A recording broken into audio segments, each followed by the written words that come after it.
Hello, welcome to Canvas, the Niger-Delta Roundtable. Every week we discuss the future of this region blessed with hydrocarbon resources. We give time to reflecting on topics that are relevant to the development of the Niger-Delta and her people. This episode, we are continuing in that tradition. I'm here, and we're focusing on how to take our region to a more promising future. This podcast is sponsored by the operator of the NNPC Renaissance Total Energies Ajib joint venture, Renaissance Africa Energy Company Limited, headquartered in Port Harcourt. We appreciate you for joining. I'm Adedayo Ilushakin. Our topic today is real estate tokenization. Now, today we're stepping into a concept that sounds complex but could redefine one of the oldest industries in the world, real estate. Traditionally, real estate has been about ownership, buying land, building property, and holding value over time. But it has also been an exclusive space requiring high capital, long processes, and limited access. Now, technology is changing that through a concept called tokenization. Now, the big idea is simple. What if ownership could be broken into smaller digital pieces? What if more people could invest in real estate without buying an entire property? In this episode, we explore how real estate tokenization works, what it could mean for investors like you and developers, and whether it represents the future of property ownership. And my guest for this episode is Andy Umana. Andy Umana is the founder and head of Growth at Relsify, a blockchain based real estate tokenization platform making property investment accessible through fractional ownership. With a background in geology and a track record of building ventures across agriculture, fintech, and digital assets, he is driven by a mission to demonstrate and democratize wealth creation. He also sits on the board of Loma Bank, extending his passion for financial access into grassroots banking. Andy, hi. Great to Hi. have you in Thank you Canvas. so much Thanks for for joining having us. me. Yeah. Let me start with this. So you have a background in geology. Yeah. Okay, great. Uh, what happened? I schooled in University of Ilorin, Kwara State, Okay. right? And I was just driven by the idea of oil and gas and all of this, right? But like practically going into school and geology and coming out, I realized that I was more of a business guy. Let me say business, because I mean, one of the things I'm certain that I've done most part of my life is doing sales. I've sold like literally all my life. Like even in school, I used to sell. There was a point in time where I sold SIM cards, right? Really? Yeah, I'll tell you a I mean, quick SIM story. cards is like very old. How did you? I'm not trying to gauge or guess your age. Not important. However, SIM cards is really old. So how when do I you when I sell when I SIM say cards? SIM cards, right, Yeah. I'm saying Okay. I'll tell you. I tell this story most of the time. In Unilearning at the time, it was one of the most fast. It was really fast. ASU strikes weren't a thing for Unilearning students. So the school introduced an iPad thing, and those iPads, MTN partnered with them. Ah. And when MTN partnered, we could get at least about 10 gig or so on each of the devices. Okay. Apparently, we found a way to make sure that we could use, if you put more SIMs on top of that same device, you get more MTN data. Ah. So long story short, and I'm saying this was in That, my that, was, 100 that was level. that was a hack, right? It was a hack. It was a hack. Okay. Not necessarily a hack because MTN gave the data freely. It Yeah. was allotted to the students already. But like, I think there were not enough students that got, so we got it. Me for one, right? Ah. And what I was doing was, as a business guy, As a sharp guy. as a sharp guy, I had friends in Port Harcourt, right? And my friends in Port Harcourt were buying data at extremely exorbitant prices. So I would get those SIM cards. I'm saying getting these SIM cards in the tones of like, and this at the time they didn't used to register SIM cards with your face and your name and all that. You just need to walk in and get a SIM card, right? I'll buy 100 SIM cards. In Ilorin that time, they were selling this data for 100 naira, 200 naira. It was cheap. But down in Port Harcourt, it was like 5K, the same 10 gig. Whoa. So what I would do is I would package that SIM and send it down to Port Harcourt. I would give a friend of mine, Tega, and he'll sell it. And we're making shitload of money from doing that. You know, so doing that alone in my 100 level, like in LS form of my education showed me that the system is designed in a way where you have to find important places where you place yourself in to make most value from it, so you won't be able to affect your entire environment. How are you able to combine your business focus from doing this stuff you just described now, which for me is quite amazing, mind-blowing, with schoolwork? It wasn't a lot of work, because at the end of the day, it was just to get, school was there, right? But like doing business, you have the time. If you're really focused and you want to get it done, the question is getting it done. If you want to get school done and do business at the same time, you have a lot of time. Because think about it, the richest guy in the world runs more than 5 businesses. He has the time for his family too. Don't you know that? If it must be done. And he has a lot of children. He has he has time to make children. In fact, he has like a football team. And think about it. So if you want to get it done, so saying you want to go to school and run a business, you now start thinking that where's the time? There's a lot of time in your hand that you're using for quite a lot of other things that, if you're not careful, doesn't make sense. It doesn't add up to your greater purpose, your greater self. So if you prioritize and make sure that, oh, this is what I'm looking forward to, maybe impacts driven, maybe financially driven, economical importance, you know, and you want to still go to school. I'm still in school. Still trying to chase a PhD as of now, you know, but I'm still doing business. Who will stop me? With your fanboy, I don't give a damn attitude, how are you still focused on that and you're trying to get a PhD? If I need to get it done, I can get it done. That's just the question. The question is it important enough for me to look at it as something that needs to be done? If it is, it will be done then. So, background geology in school, you started selling SIM cards, making tons of money, and then did all this stuff. How did you get into real estate? So the journey has been really crazy, from the SIM cards journey to, we've done a lot of things. When I say I have, and when I say sorry, let me just say this first. Also, you were in banking. You're on the board of a microfinance bank, which maybe some other day we'll have a conversation about that. You know, so yeah, geology, sold SIM cards, and I'm told there are many things in between. Yeah. And then real estate. How? So there's a story behind it. And I think the best way to tell anything is to tell the story, right?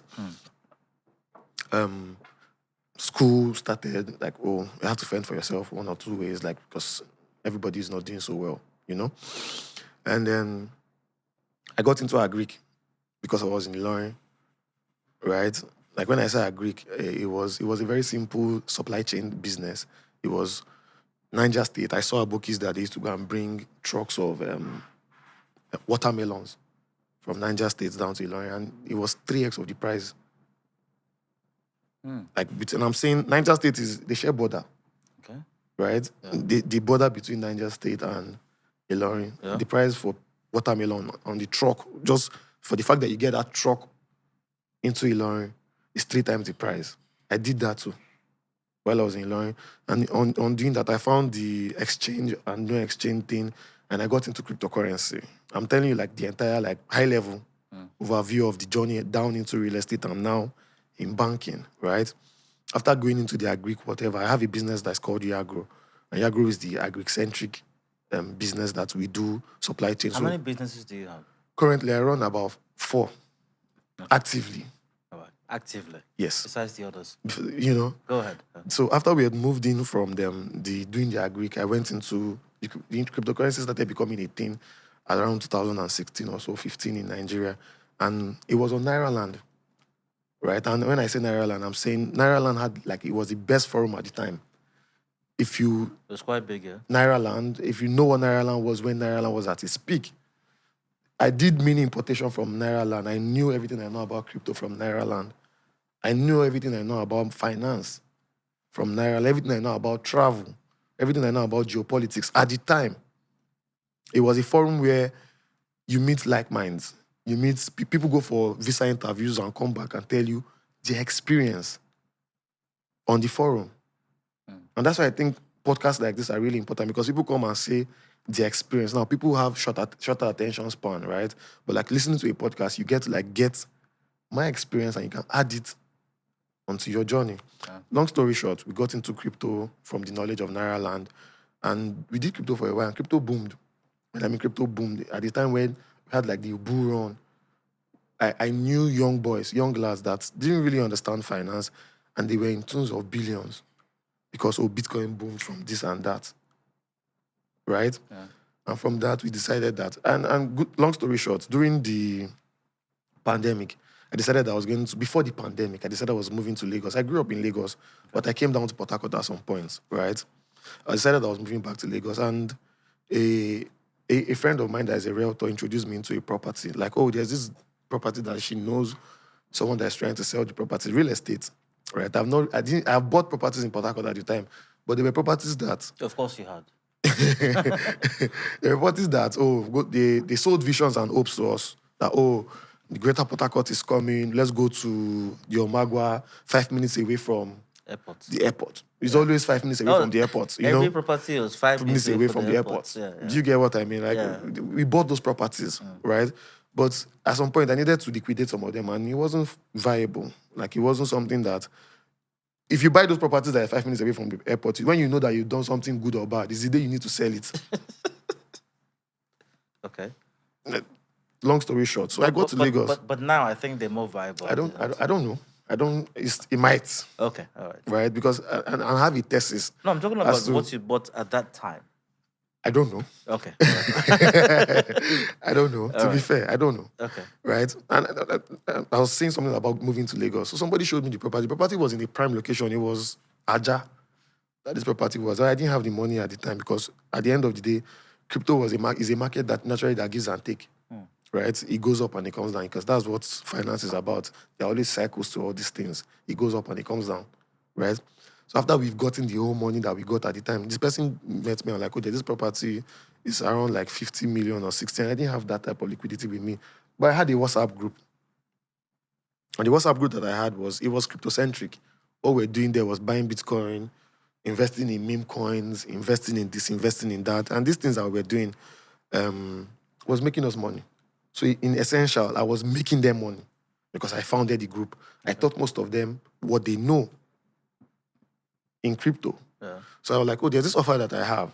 Somebody brought a piece of a property and the person is trying to travel. So he wants to sell this place, XYZ. Are you guys willing to come in with me? Let's buy this property. So people decided, I'm putting 2 million, I'm putting 1 million. We did this. Everybody knew that they're staking that property. First thing first is that we bought the property at under the value of the price of the property. It was a distressed deal.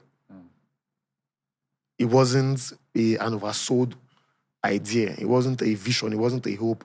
It was a real life property that was in an environment that was visible, that was thriving, that we could project what will come out of it. And we projected. And in less than 4 months, we were able to sell that property at 100 times, 2x the price that we got it for. So bought for 50M? And sold for 100. Wow. So after we took out charges, in like about 3 months or so. Wow. And I looked at it and everybody was smiling. Let me shock you. After the 3 months that this property was sold for, everybody that had money in the WhatsApp group that I was talking about did not have money again. Because we believed that crypto was still going to keep on going and going and going higher. But at the end of the day, it crashed. So when it crashes, there's only one rule. Don't sell when it crashes. If not, you're losing money. Yeah. I don't know if you get, you don't sell, you're a weak hand if you sell when crypto crashes, you know? So everything that we could rely back on was real estate that we had invested on. So I thought about it that there is something here that needs to be looked at. There's an opportunity in the real estate market because, it's the best store of value in the world. If you read, everybody that you know stores money in real estate one way or the other, even banks, right? So how do we democratize this and decentralize it in a way where just about anybody can invest in this thing? And not just this thing, not just in the sense of your first 1 million naira. Most people, when you get the first lump sum of money, what we've been taught, what we know is that we want to buy real estate. And you just buy real estate. And most times, real estate now in Nigeria, real estate now in the world, sometimes it now looks more like a fool's game. And when I say a fool's game, I'm saying you're not buying the property because of the value of the property. You're buying the property because you think you can sell the property to another fool. Like, just think about it that way. Most times when you go to buy the 5 minutes away from the airport property, are you really thinking of doing anything on that place, in that place, that would affect the grand scheme of that property, drive value to that location? Or you're just waiting for something to happen there, and when another fool comes, because, one thing that real estate does to a lot of people is that it makes us realize that we're foolish. Okay. Even faster than stocks. Even faster than stocks. Like, the story is a lot. It's a long road. I'd like you right now to give if you will, a classroom definition of real estate tokenization. If you were addressing an audience or a hall filled with people, how would you define it? If I was talking to a 5-year-old, in the layman's form, I'll say, think of it as pizza. Think of real estate as pizza. Think of real estate as pizza, right? But because of where you are financially, and this is the truth, it has to be where you are. You can't afford to buy pizza, like the box of pizza. You can't buy it. So what you do is that you call 10 of your friends. And sakpa is everywhere these days. Because of where we are economically. Yeah, it's tough, man. Right? Buying a box of pizza is hard now.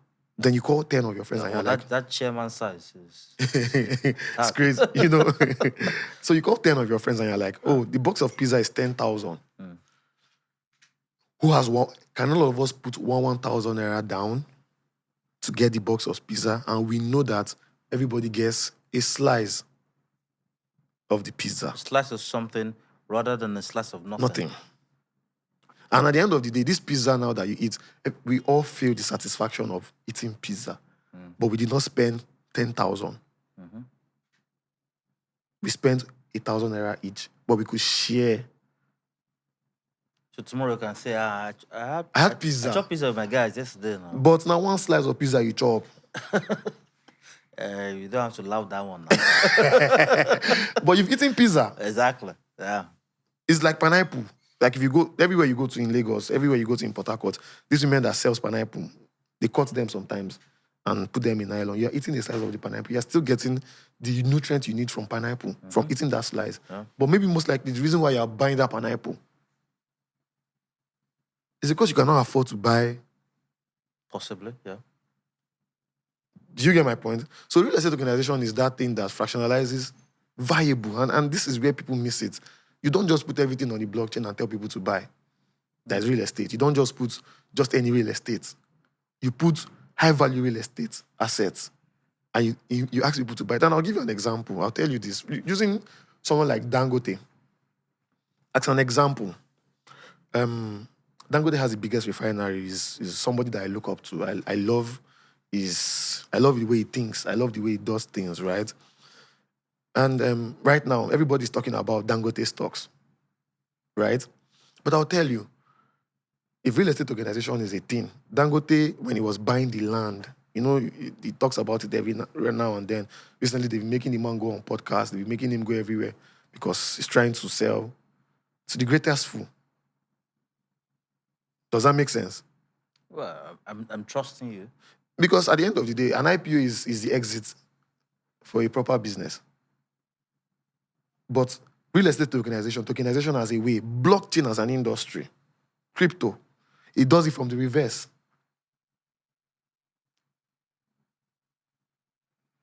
How? So let me explain. Yeah. In the crypto space, there's something we call an IDO or an ICO, right? Yeah. It's synonymous to an IPO. But it happens before the business even kicks off. Okay.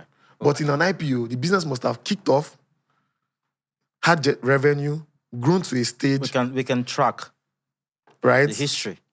But the truth is that at the end, at that time you're buying it. You're buying the top, most likely. Because the guy that invested in Dangote, when Dangote was buying the land for the refinery, he's also thinking of an exit. At some point. And you are his exit. I knew that you were coming for one thing. I had a good feeling about you. So we're getting like 3 or 4 for the value of 1. Yeah. But it's cool. Because you become the exit. But imagine Dangote comes to you and tells you that, oh, I'm buying this land and I want to build a refinery on it. Let's come together and buy the land. The whole of Nigeria. Well, imagine Dangote coming to tell the whole of Nigeria that statement. Because at the end of the day, even if Dangote goes to the bank. The whole of Nigeria, I felt it was stupid. But did he do it? After he has done it, yeah. The whole of Nigeria is now doing what? It's now struggling. But to buy where? The top. Mm-hmm. Do you think Dangote will sell the stocks that is selling to Nigerians at an underpriced value? Possibly overpriced. Definitely. It's not possible. It's definitely the person that invested in the land that he bought is getting the most value the day that the IPO happens. And you are thinking that that's the beginning. You are late to the party. Yeah, they said when the person wakes up, it's their morning now. But you are late to the party. Allow me. And the truth is that being late to the party is not a problem. Okay. If you can understand that it is a party. And that party means that you can take the dance anywhere. And when I say this and I'm trying to pass the idea of tokenization down, is that with as little as a barber shop, you don't need to have a barber shop on your own. What are the biggest misconceptions? You've, and I like what you said earlier, so a 5-year can understand it. However, I'm quite certain that our brethren may still not get some things. There are misconceptions about it. What are the biggest misconceptions, especially about real estate tokenization? So people think that when you say real estate tokenization, people just think it's crypto. And when people think crypto, they think about a get-rich-quick scheme. Is to many Africans, to many Nigerians, is a Ponzi scheme. It's about, and that's why they're always burnt. It's not a get-rich-quick scheme. Real estate tokenization is not crypto. It uses the principles and the fundamentals of like the blockchain, which is transparency. And that's why that's one of the best technologies to me, besides AI, right? The fact that it makes everything transparent as possible. I mean, with blockchain, we don't need to be talking about election malpractices again. Because anywhere in the world, people can verify that your voter's card was used at this place at this time if it was on the blockchain. You know what I said earlier on about you coming in for like the price of 1, but we got like 3? Many guests come here, and I heard this all the time as well. People is blockchain. What is it? It's a ledger. It is an open ledger, a decentralized open ledger in a way where, and when I say ledger, it's like bookkeeping, it's like storing data, right? But it comes in blocks. And what that blocks means is that it's decentralized. It's not a one person fix it all. I cannot come and give you the ledger and just say, this is the ledger. Somebody needs to verify it. And the person that is verifying it has nothing to do with me. The person might be in Kafangstan. The person might be in China. The person's work is to do what? Verify that what this guy says is 10. It's actually 10. So it just goes. So blockchain is an immutable. It cannot be changed. It cannot be tampered with. We've not seen it being tampered with yet. Right? It can never be. And that's why most, like, the financial instrument of, like, cryptocurrency is built on it. It's built on the concept of that. The fact that blockchain is a ledger where you store data, and the data you store there cannot be altered, it cannot be changed. It is one for one. What you say is this. Anytime you go back there, it's always going to remain there. Tokenization in real estate. People talk about disruptive technology. At one time, it was like a catchphrase. So, is that what it is? Is it a disruption, or is it just an evolution? It's both. It's both a disruption and an evolution. But and I ask that part because disruptions sometimes have failed. Evolution is more, persistent or stable. Mm-hmm. So based on that, go on. So if you call it a disruption, it means that it's coming to destroy what is already existing. Right? It means that, but there are a lot of things that people miss, and this is why me in the startups, I used to tell people that before you start doing all this, your you want to Maguire to aspire to revolutionize And or do perspire. to want to perspire or revolutionize one thing. Think of the fundamentals. Don't retire. Don't retire on that. Don't eat your bullshit. Don't get high on your own drugs. I don't know if you get what I'm trying to say. You have to follow a principle. Look at all the businesses thriving. You will say Uber came to disrupt taxis, but there are still taxis everywhere in the world, and there's still Uber. Yeah. In Port Harcourt, we had Palm Drive City. That's not a disruption. It just came to take a share of the market. The market is still there for taxi drivers. There are still people that there's nothing you tell them, they will still drive their taxi. And you know the funny thing? Along. They're still good. Yeah, well, good is subjective, but yeah. they're still to their perspective, and life is about perspective. True. Whatever you think about is where are you looking at it from up or from down? Yeah. Right? So real estate tokenization coming into real estate is helping it. It's just the same way people are saying AI is coming into the world to take over the world or do this and that. In my own perspective, it's not a disruption. It's coming to help us. Somehow I felt AI would just enter this conversation. There's hardly a conversation you can have these days without AI creeping into it somehow. But we'll get there at some point. It's just the same way most people now, when they do businesses, they just find a way to just slam AI on top of the name of the business to make it look more... Gang. But nothing really come out, though. Yeah, nothing. Nothing come out. Most times. Well, sometimes something come out. Yeah. AI is a tool. AI is a tool that helps like us. You, something come out, right? With AI? No, with you. Something come out. Something come out. Okay, so is Nigeria ready for real estate tokenization? Are we ready for that? So, a lot of people don't even know what they want. In real life, when you talk about innovations, before phones came, did you think you needed it? Well, there was the... No, before even those ones, we didn't really think about it. I wasn't alive then. Okay. The people who were alive, they didn't think of it. But like right now, can you do without your phone? No. Exactly. No, I can't. No. That's the point.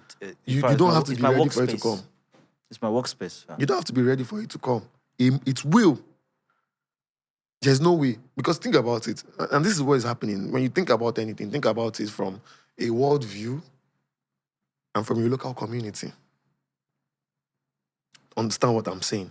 What I mean is that when you think about real estate, from a world perspective, you think about finance, from a world perspective, I'm talking about the global stage. And the good thing is that we live in a global village now. You can see whatever is going on in China from your Nigerian... Real time. Do you get? Real estate tokenization has gone... real estate in its essence, even the financing of it, and the financing of the world is moving towards digital. Everything is becoming digital. You see, before you say one or two things, they will talk about cryptocurrencies, talk about AI. AI at some point, in my own opinion, there will be a financial instrument they will trade on. And that's going to be digital currencies. And that's why if real estate is going to be a thing that is practical between me and you, but most likely will be used to trade it. You should describe ideals, Andy. Is Nigeria ready now? Right now, Nigeria is. How? Because... when we still have one of the biggest telecom companies telling us not to expect good service. I don't want to name names, and please...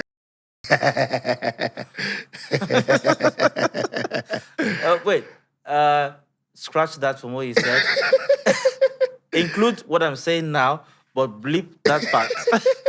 All right, go on. Yeah. So I think that we are ready. Because if you think about it, it's just a cultural shift that just needs to happen. Naturally, think about... I'm sure if you check well, there's an investment scheme going on within your community right now that they're promising people unimaginable returns. Every day. They came to town so they can make 100 millionaires. That's why they're in town. There's always that thing going on. Yeah. It will never stop. And there are people that will still buy it. Of course. That means that real estate tokenization, Nigeria is ready for it. It means that the market is ready. What we don't have is the people to execute the market. What we don't have is the policies to execute the market. But is the market ready for real estate tokenization? The market will always be. These policies and what we need to ensure that we can practice properly, we'll look at that in a moment. All right. It is Canvas Niger-Delta Roundtable. I'm having a great time with Andy Umana. We're discussing real estate tokenization. We'll go for a break now. We'll be back in a moment. Conversation continues. Please stay with us. In the heart of our journey, where the sun touches the earth and the wind whispers through the trees, a new chapter unfolds. A chapter where energy illuminates more than just bulbs. It lights up minds. A chapter of unity, a coming together with a common goal to energize futures and illuminating lives. In classrooms, young dreams evolve, inspired by the promise of a brighter tomorrow fueled by available energy. Small businesses flourish, becoming seeds of prosperity. Energy that empowers and is catalyst for growth and change. The future is energy. So, let's light up the path to a sustainable future together. Energy for you, me, and the world at large.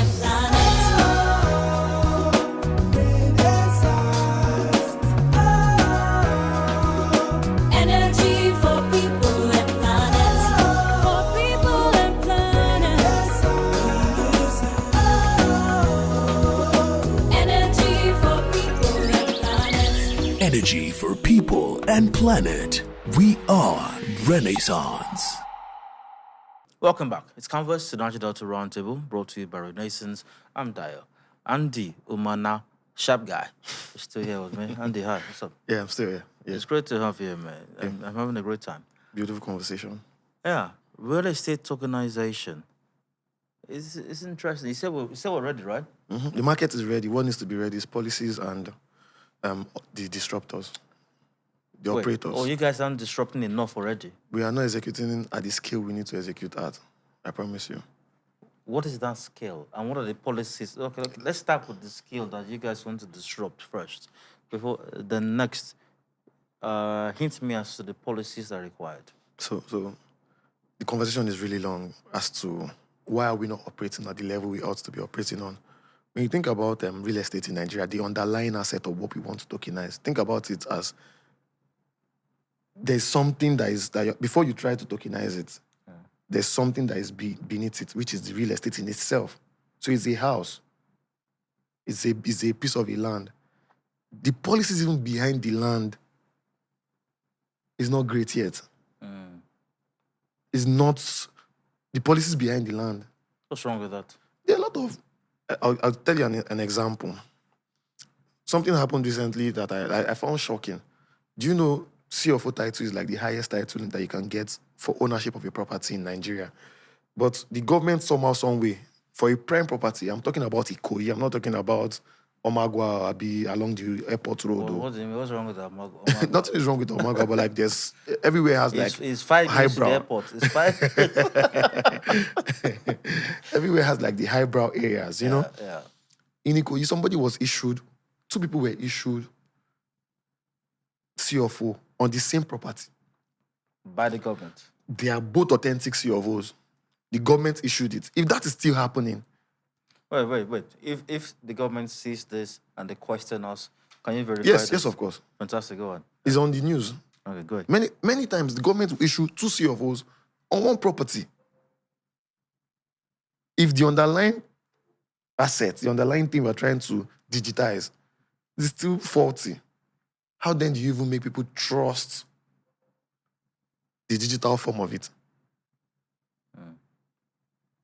So you see that we have a lot of infrastructural problem, policies problem, government problems.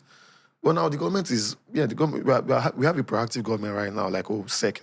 There's a sandbox that even my company is in the sandbox, right? They're trying to, like, get us to understand. But the policies are not practical sometimes enough to be implemented with the market. And that's why you find out that the people that try to be regulated are slower than people that try not to be regulated. Repeat that and then explain it. You find out that for like real estate... First repeat that, then explain it. There's something going on. Okay, the people that are trying to be regulated somehow are slower than people that are trying to be not regulated. Explain. The game is, And this is what a lot of people do, a lot of business people, a lot of disruptive and ruthless executioners in the business space, they do. They go ahead of policies and they allow policy cash up with them. But there are some people that are very conservative, that they want the policies to be right before they execute. Right? And what this means is that, I'll give you an example. In the real estate space right now, I'm pretty sure that if you have any realtor on your WhatsApp group, as they are selling lands, selling every other thing that they're selling, they're also selling you land banking investments. They will tell you, put your 20 million down, put your 10 million, I will give you 30% return in a year. That's not regulated. There's no regulation behind that. There's nobody telling you that this is the law that governs this. There's nobody. I'm in Redan. I'm a member of Redan. I know that nobody's saying anything about that. But if you go to SEC and tell SEC that that's what you're about to do, SEC will say no. That the laws of the purview, you have to do this. And when SEC says yes to this, CBN is saying no to this. Just for records, what is SEC? SEC is the Securities and Exchange Commission.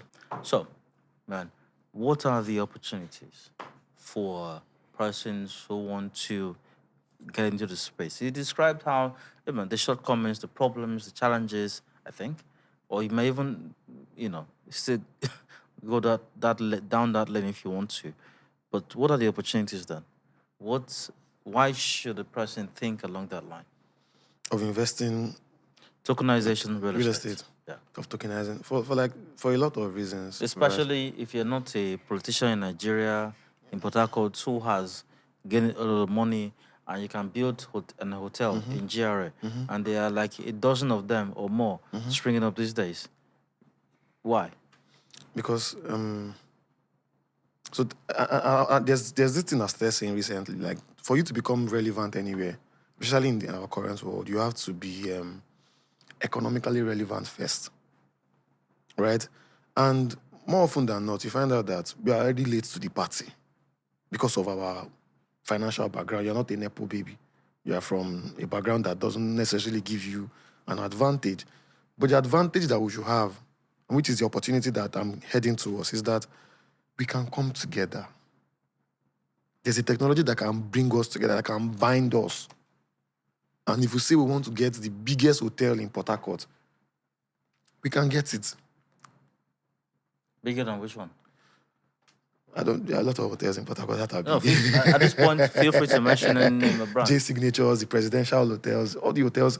And the truth is, these hotels, they are businesses that are economically thriving. I promise you, if a presidential hotel is put on the stock exchange today, some people that will not give me money to build an hotel from the beginning will buy presidential hotel stocks. Why are they buying it? It's viable. Who says the business I want to build, the land, the money I need to build the hotel is not viable? It's a promise, and that's what tokenization is. So why should they believe? Because and that's where tokenization is. It gives you the power more than it gives the person running the business. Because it's not you.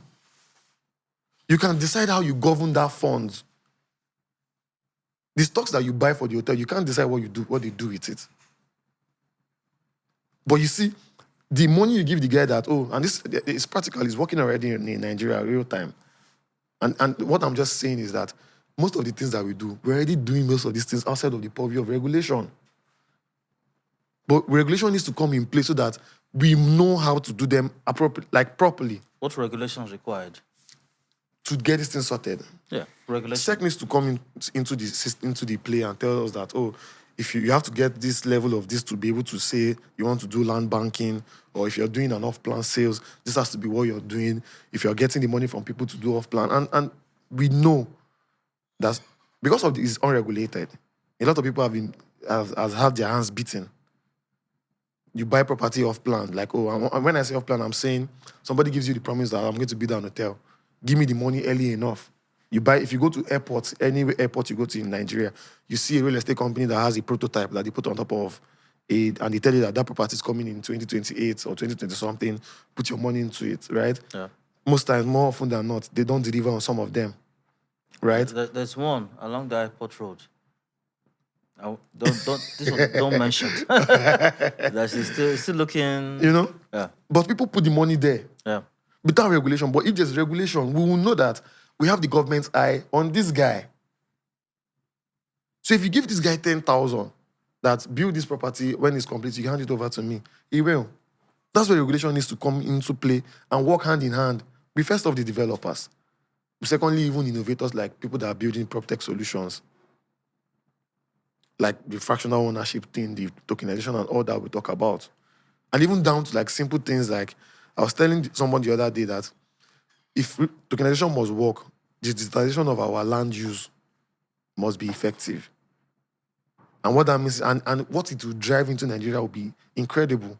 The remittance we will get from international, because think about it, why are people from Dubai not buying Nigeria properties? I want to ask you a simple question. Do you know any Emirati that doesn't have a business or is not married to somebody or has a girlfriend in Lagos or in Nigeria that has a property in Nigeria? I'm not into girlfriends, so I don't. Why is it not attractive to them? The reason why it's not attractive is that the underlying regulations, the underlying principles of the real estate, they can't trust the process. But technology is there. There's available technology for you to be able to trust that process.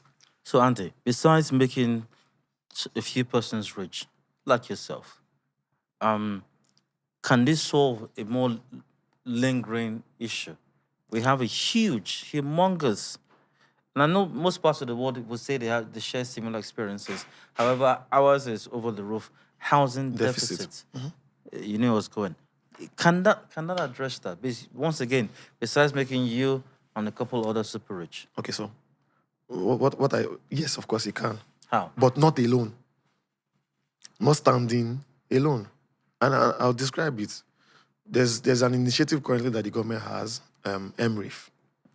And people are using MREF to buy luxury houses. How does it make sense? It's supposed to be for low-cost housing. What is what? MREF. What is that? Mortgage refinancing, something. There's a program. I think 1,000 something people has gotten that mortgage. It works currently in Nigeria. Okay. I think you get about 100 million or so on a property to be financed on a property. But people are using that to go and buy a house in Lekki. It's supposed to be for, we don't have suburbs in Nigeria. You see the Omagua that you talk about, as crazy as it sounds. 5 minutes from the airport. That's a good location to build low-cost housing. Every time I mention But when you say low-cost housing, I have 5 minutes to the airport. Yeah, but when you say low-cost housing in Nigeria, you think of what's low-cost for an average Nigerian. Sure. It reminds me of the Jakonde estate decades ago, Baba which was Jakonde, actual low-cost low-cost housing. housing. Yes. But the truth is, think about it. Can you really have low-cost housing in Nigeria again? You should be answering that question. You can't, because it's expensive to build. There's no practical way that you will explain to me that you can have low-cost housing in Nigeria that I will understand till now. I need somebody to explain it to me. It's expensive to build. Do you know how much a rod of iron costs now? Or a bag of cement? I don't know, man. I have no idea. I'm not building. Who will build I'm not low-cost? planning to build anytime If you say low-cost housing in Nigeria is 40 million, 50 million, is that cheap? No, it's not. Exactly the point. I don't have 40 million. So Exactly. My point is, for you to now start doing that type of project. I don't think my bank will even advance me 40 million. Get it? No. But the problem is that if you can come together with 1,000 people, and we're not looking at it as a business, we can do a low-cost housing estate somewhere in Omagua. Really? Yes, of course. We don't need too much money to do it. Just If we're in numbers, and you have the right developer doing it. Because think about it. Doesn't that mean some people will not get the units? But they will get exiting on the investment. Oh. Because you're not thinking about it. Because think about it, how much does your bank give you as interest every year? I think they take more than they give me, actually. So think about the money you leave in your bank. If you give me, rather than it sitting in your bank, you can have low-cost housing. But would you give me? You don't trust me as much as you trust the bank. And the reason why you don't trust me is that the bank is regulated. But the real estate developer is not. So if we must solve the housing deficit crisis that we currently have in Nigeria, a lot of things has to be in play. access to capital for developers. Cheaper access to capital, not just access to capital. I can't go and build the cheapest loan for you to get to build a property is around 33%. Wow. So it means that if you complete the project in 4 years, that means you have paid the government 120-something% of how much did you gain? It means that from the get-go, the day you collected the money, you're already owing somebody, because most projects, if you're building a high-rise in Lekki, it will take you like 18 months, 24 months. That's 2 years. You've paid 33%, you pay 66% on the loan. Then how much do you want to sell it? Then somebody will come and tell you on the internet that the prices of Lagos is extremely high. That's why nobody's building low-cost housing. That's why nobody's building cheap and affordable homes. Everybody wants to build big luxury, the luxury world now. Like, we want to build luxury because when the select few buy. And the truth is that the select few, are they really buying? They're not buying? This conversation is long. The conversation is very long. People are buying. But like, the select few that will buy, how many are they? Yesterday, I saw that Jimovia said he's going into real estate. One of the biggest bank MDs is also going into real estate because he knows his friends will buy. But how many international remittance can he... I'm saying international remittance. I'm not saying your brother that is in China I'm saying, can a white guy... Because a white guy can look at Dubai and invest in Dubai. True. And he's not thinking much about it. There was a time when I used to have some dreams like that, which I've squashed. You shouldn't. And There's then still enough I was time. getting emails from Dubai. You know, somebody can be in America and buy a house in Dubai. I've stopped having those conversations. The only thing we naturally do have, and I say it, is our ability to dream.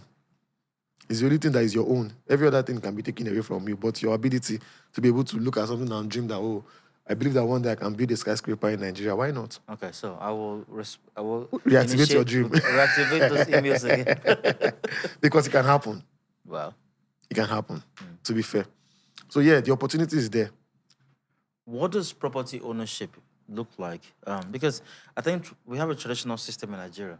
Somebody goes somewhere, and then we have that developer system. At least in Lagos, it was a big thing at one time, possibly still is.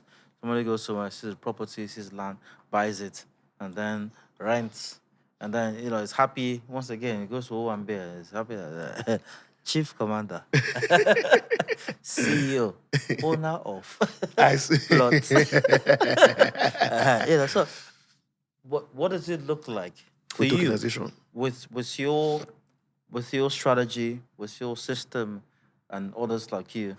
What does it look like going forward? So, ownership is ownership. There's no way you think about it. If you own one share of SpaceX, But you're not the shares, chief commander. it doesn't. You don't have to be chief commander. That's the problem with ownership. CEO. The truth is that we like that title. Everybody needs to go to the party to hear Odogu, say na him be number one. One. One with your and this is the mistake they make. You can be 001 for something. It's like a business. Yeah.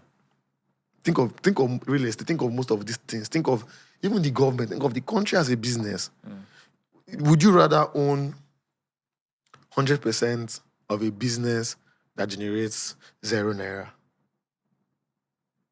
right? Or you own 0.01% of a business that generates 100 billion a year?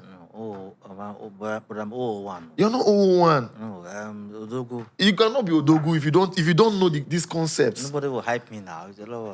Instant gratification. If you are patient enough, I won't trend on Instagram. you will trend at the time you need to trend because you are poor. A poor man trending is poverty trend. You're still poor. If you go to your Owambe, Odogu, you reach house, nothing still come out.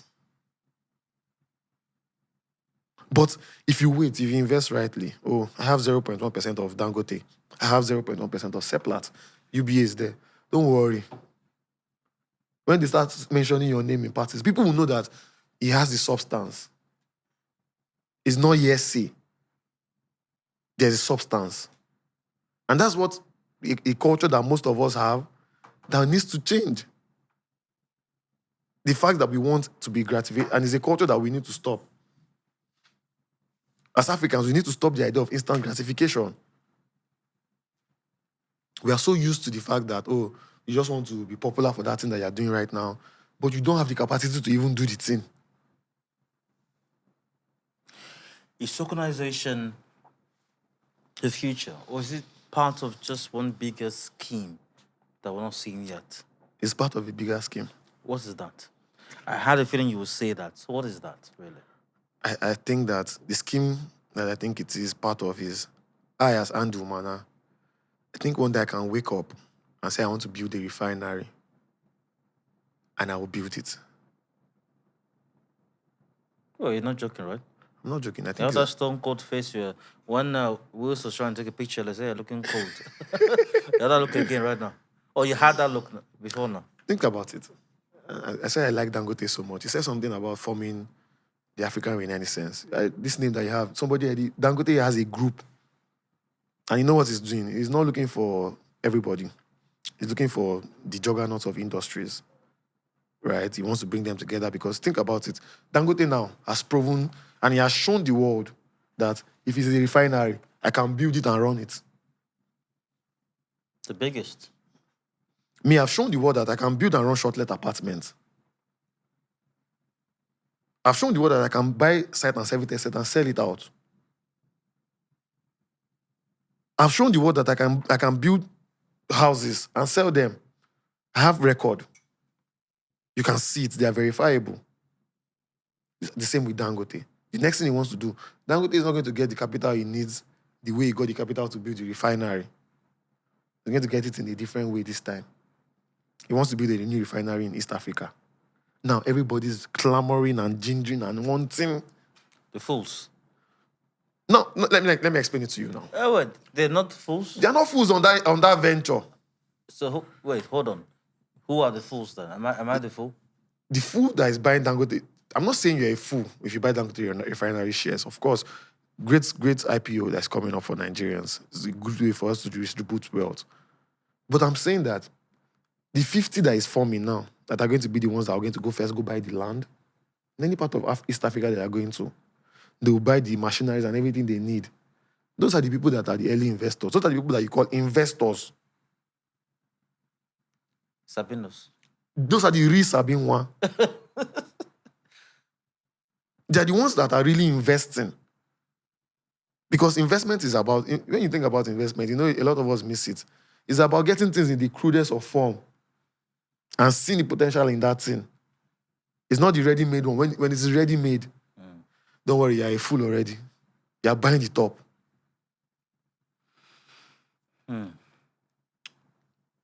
Oh, there's so much, man, Andy. There's so much, man. If you think about it, right? If you think about what I'm saying, you see that it starts from the little things. Like what we need to start doing as Africans, as Port Harcourt boys, as boys from the South, we want to first do one thing first before we become relevant. We want to show economic might. How do you show economic might? You see that there's a thriving business. There's a business that you know somebody knows how to do. We should come together and make that business a business for all of us. As small as that is. When we can do that, we go to the next guy. We make the business. It's no longer his business. It's now the MD to a business that we all own. Small groups. I'm saying small groups of like 10 friends can do this. 10 friends can own a barbing salon, own a restaurant. Small things. From the restaurant, they take the proceeds from there. They buy a small house. From the small house, they sell the house. They go into maybe an hotel. Before you know what's going on, those small groups, if the small groups are viable everywhere, in Eneka, in Alakaya, in Elekaya, we would have proven as youths our economic relevance to a level where we become listened to. Everybody wants to pay attention to us. Finally, your business and what you do for persons who want to take advantage of this opportunity. Yeah, my business is Relsify. You can reach us on all social media on Relsify HQ. And then I also run a bank on the side. Loma Bank is my financial institution that I'm currently playing as a board member in. Loma Bank is also Loma Bank on the internet. You can reach out to us anywhere there. And my username anywhere on the internet is Umana_Andy. Remarkable. Thanks for joining this conversation. Real estate tokenization. It's a thing, obviously. even though we're still catching on. So don't be a fool. And I'm using Andy's expression here. Be an investor from the onset or the outset. Andy, it's been a pleasure talking to you. Thank you so much. I really enjoyed my time. This was brought to you by Renaissance African Energy Company Limited. I'm Dayo Lushakin, and bye for now.